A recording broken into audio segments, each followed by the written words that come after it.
A'udzu billahi minash shaitanir rajim. Bismillahir rahmanir rahim.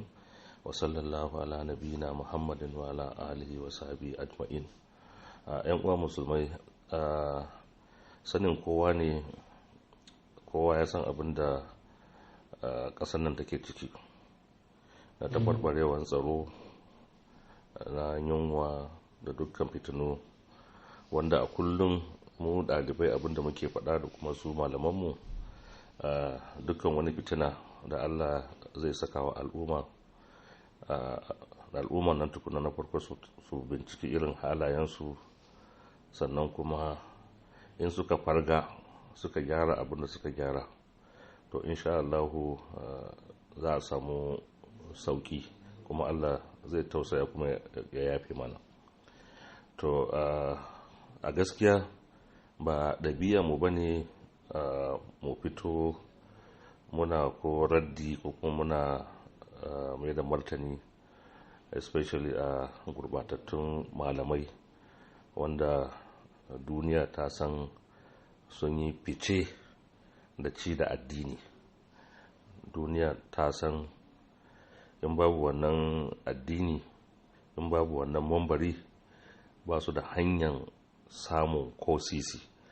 Duniya ta san ba su da wani sana'a nasu na kansu wanda za a ce sana'a ne, sai sana'an ci da addini.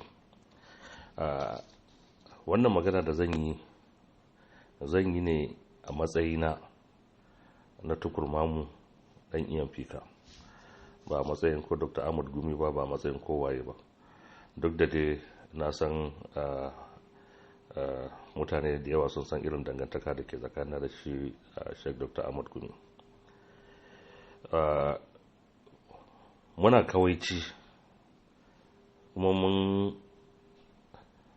dan ja da baya wajen tsokaci ko magana, especially game da irin maganganu na rashin basira ko da rashin hankali da rashin ma ilimi da shi Malam Sanusi Khalil yake yawan jefawa.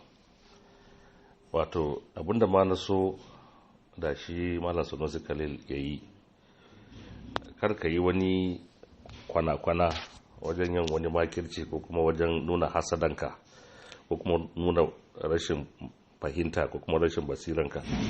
Ka fito karara in za ka yi magana ka ce Sheikh Dr. Ahmad Gumi abinda yake yi kaza da kaza da kaza. Karka yi wani boye-boye, karka saurara wa malam.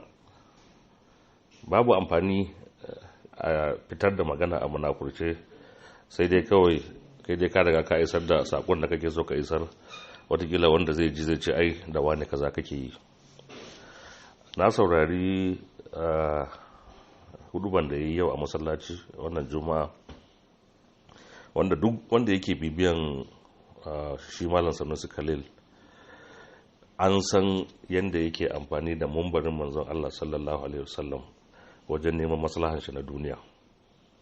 Babu ko kadan a cikin shi. Malamai ne na farko wanda an tsaya a waje daya kuma ba a neman cin gaba ta fannin mamalanta.